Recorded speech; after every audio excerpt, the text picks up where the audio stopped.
En la cárcel encontró su fortuna. ¿Mm? Me crié en el campo. Mi papá nos abandonó cuando yo tenía 8 años. Se fue con una mujer mucho más joven que mi madre. Él decía que mi mamá se había vuelto insoportable y que había cambiado cuando nos tuvo a nosotros. Dijo que se iba porque no iba a vivir una vida de amarguras y celos y que ya no la soportaba más. Nos dijo que nos quería mucho, pero que ya no quería seguir viviendo así.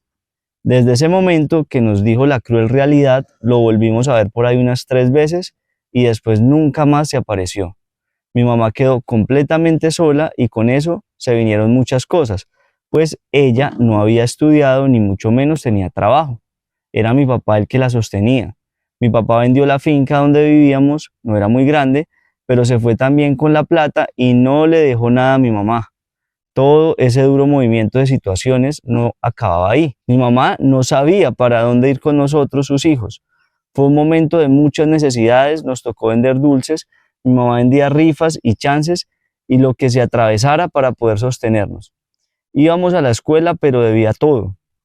Los uniformes los donaron unas mujeres que conocían de nuestra situación precaria. No nos alimentábamos bien y cada día que pasaba sentía que nada iba a mejorar. Después de un buen tiempo no pudimos seguir estudiando. Con mis hermanos y a muy corta edad nos tocó trabajar para poder ayudar a mi mamá. Yo fui cotero o persona que cargaba objetos pesados por mucho tiempo en la plaza. Era de los que bajaba los bultos de comida a las bodegas o subía también mercancía a los camiones. Así me ganaba lo del día. Mis otros hermanos se fueron a varias fincas a trabajar de lo que saliera, recogiendo café, abonando, desyerbando con machete o lo que saliera. Después del tiempo sentí que ese trabajo era muy duro. Además, la mitad de lo que ganaba se lo daba a mi mamá para que pudiera comprar lo de la comida. Mi hermano mayor se fue del pueblo que para conseguir un buen trabajo. El del medio sí siguió en una finca de café y la verdad era muy berraco para el trabajo, le jalaba a lo que fuera.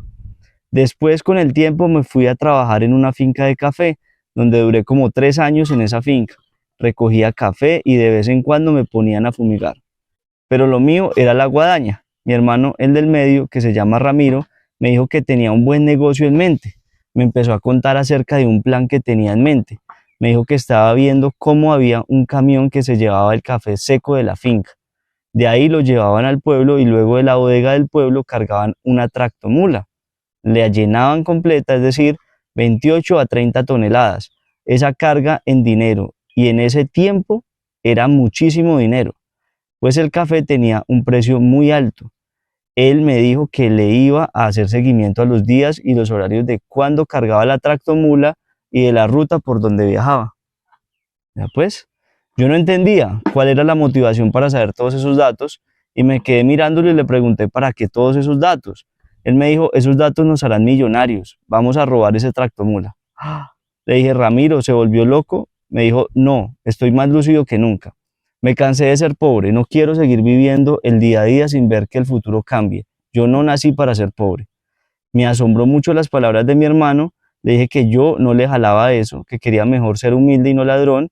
Él me dijo que ese tipo de ideas era de personas perdedoras y que no necesitaba personas moralistas, que ya se había hartado de eso y que solo generaba más miseria. Lo miré con mucha tristeza porque no reconocía a mi hermano, era otra persona. Me marché de su lado y de sus planes, decidí hacerme a un lado y seguir mi camino de moralista como él me dijo. Después de 4 meses de esa conversación con mi hermano, me enteré que lo habían capturado. La vuelta que decía parecía perfecta y fácil y resultó ser su condena. Fui a visitarlo a la cárcel y tan pronto me vio, me dijo que se alegraba que no me había metido en esa vuelta porque estaría tras las rejas como él y no quería eso para mi vida. Me pidió perdón, pero me dijo que sabía que iba a salir de ese lugar e iba a seguir luchando para no ser pobre, que me entendía que no lo apoyara. Muchas personas nacen con esas ambiciones y con el alma libre, me terminó de decir. Yo solo le dije que lo quería mucho y que deseaba que estuviera bien siempre. No lo dejé visitar durante los 3 años que estuvo en la cárcel. Todos los domingos iba a la cárcel. Mi mamá y mis otros hermanos también estuvieron muy pendientes de él. Ramiro, cuando ya le faltaba como un mes para cumplir su condena, me dijo, hermano, he conseguido unos contactos acá en la cárcel que usted no se imagina. Estuve defendiendo y siéndole muy fiel a uno de los duros de acá. Me gané su confianza y él me dijo que afuera tiene muchos contactos y que me puede ayudar en muchas cosas. así que no saldré con las manos vacías y la cosa pinta bien. Yo como siempre le recomendé y le dije, Ramiro, no le bastó estar acá como consecuencia de lo que hizo como para que siga insistiendo en meterse en más problemas. Es mejor seguir trabajando limpio y no asociarse con gente mala. Él me recalcó y me dijo que el patrón de allá le debía varios favores y que solo le va a pagar lo que le debía, que el hombre tenía mucho dinero y poder y que ahí iba a tener la base para poder conseguir mucho más dinero. Yo solo bajé la cabeza y quedé preocupado por su vida y su corazón, que seguía perdido por lo que veía. Sin embargo, él era así, desde pequeño tomaba sus decisiones y muchas veces se salía con la suya. Al final, él ya estaba grande como para saber qué estaba haciendo. Cambiarlo como quería era imposible. No iba a luchar por algo que no estaba en mis manos.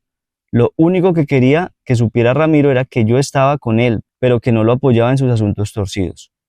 Por fin llegó el día de su salida. Lo esperamos todos en la casa, lo recibimos con mucho cariño. Después de la semana, Ramiro ya tenía una camioneta y una finca. No sabemos en qué momento pasó, pero yo sí me sospechaba que se estaba cumpliendo lo que Ramiro me había dicho en la cárcel. Yo sabía que él había aceptado la ayuda de esas personas poderosas que dijeron que le iban a ayudar desde la cárcel. De ahí para adelante, mi hermano Ramiro empezó a tener muchos lujos y dinero. Uno de los negocios que más le generó dinero y propiedades fue que empezó a prestar dinero a personas del campo que tuvieran propiedad. Esas personas que no les gustaban los bancos o que simplemente ya tenían el cupo lleno por préstamos. Ramiro les decía que él les prestaba dinero, lo que necesitaran, y que no se preocuparan por el tiempo para pagar, que él no los iba a presionar, pero cobraba intereses altísimos. Él les decía que tenían que dejar la escritura de la finca como garantía, pero que no se preocuparan, que era solo por requisitos. Los que caían, pues eran personas que se ilusionaban de que ese dinero lo iban a invertir en la misma finca o iban a pagar deudas y así salían de sus problemas económicos, pero la verdad es que se metían en un problema mayor, pues a los que le iban a pagar, él les decía que tranquilos, que después podían pagar, y esas personas se iban gastando la plata y así hasta que llegaba el momento que mi hermano les pedía dinero y ellos al no tenerlo se esperaban. Luego mi hermano los amenazaba con personas que trabajaban para él y que les iban a cobrar, y por último, mi hermano les embargaba la propiedad con la ayuda de abogados. O sea, que les mandaba los de la moto, Exacto. famosos de la moto. Sí, tenía personas que le ayudaban a presionar, para desesperarlos. Así, el negocio de mi hermano estaba redondo, pues casi que estaba era comprando predios y propiedades a un precio muy barato, pues obviamente les prestaba mucho menos de lo que valía la finca en realidad. Cada vez fue ganando más poder y más capital con el que fácilmente compraba a los jueces, fiscales y lo que fuera necesario para seguir creciendo, y todo con la ayuda también de los amigos que había hecho en la cárcel. Así las cosas, empezó a tener muchas propiedades en muchas partes del país. Las fincas las arreglaba y después las vendía, aunque a él, como le gustaba tener fincas buenas y ser el centro de atención, dejaba para él las que estaban mejor ubicadas y las dejaba para ganadería, café, plátano y aguacate. Ya mi hermano tenía mucho poder, dinero y fama, pues además les gustaba mucho el trago e invitaba a muchas personas a tomar en sus fiestas, y con eso la gente le tenía aprecio. Así que muchos lo defendían y se volvió el intocable del pueblo donde vivía. Además, se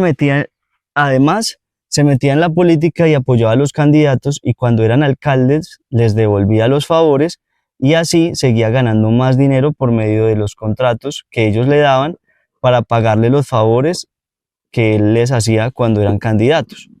La gente que tenía dinero en el pueblo le empezó a pedir favores de limpieza social, pues había delincuencia y grupos armados que atemorizaban a los que tenían capital. Era una locura lo que mi hermano estaba haciendo y lo que estaba logrando. Yo por mi parte decidí irme del pueblo con mi señora y mis hijos, pues muchos empezaron a mirarme mal por lo que hacía mi hermano y otros a querer ser mis amigos para llegar a él. Me empecé a agobiar de ese tema y también a sentirme mal. Yo solo quería hacer mi vida normal, estar tranquilo. Sentía que mis hijos corrían peligro porque no sabía cuántos enemigos tenía mi hermano y que de esa forma pudieran vengarse. Así que me fui con mi familia, mi mamá también decidió irse.